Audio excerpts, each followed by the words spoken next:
इस परिसर में आयोजित भारत रत्न डॉक्टर भीमराव अम्बेडकर जी के इस जयंती के अवसर पर आयोजित हमारे नगर निगम सफाई मजदूर यूनियन के तत्वाधान में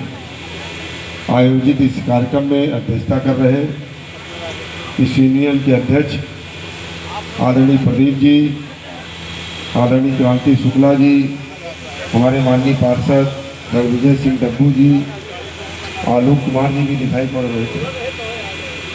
आलोक जी, और नगर निगम सफाई कर्मचारी यूनियन के उपस्थित सभी सम्मानित पदाधिकारीगण, इस नगर निगम परिवार के सभी सम्मानित कर्मचारीगण, हमारे भारतीय जनता युवा मोर्चा के महामंत्री भाई श्याम कृष्ण पांडे जी, हिमालय सोनकर जी, उपस्थित सभी सम्मानित साथियों, मैं आज इस बाबा साहब की जयंती के अवसर पर उन्हें श्रद्धा सुमन अर्पित करता हूँ, उन्हें नमन करता हूँ, उन्हें प्रणाम करता हूँ। और निश्चित रूप से इस देश के अंदर बाबा साहब का जो योगदान है, बाबा साहब ने अपने संपूर्ण जीवन को समाज के लिए जो समर्पित किया, हम सब लोग जानते हैं कि इस देश के अंदर हजारों साल का जो संघर्ष का कालखंड रहा, ये देश एक प्राचीन राष्ट्र रहा और इस देश की संस्कृति, परंपरा और मान्यताओं पर प्रहार करने के लिए हजारों वर्षों तक उन औपनिवेशिक ताकतों से संघर्ष हुआ और इस दरमियान समाज के अंदर अनेक प्रकार की विषमताओं ने जन्म लिया। उन विषमताओं को समाप्त करने के लिए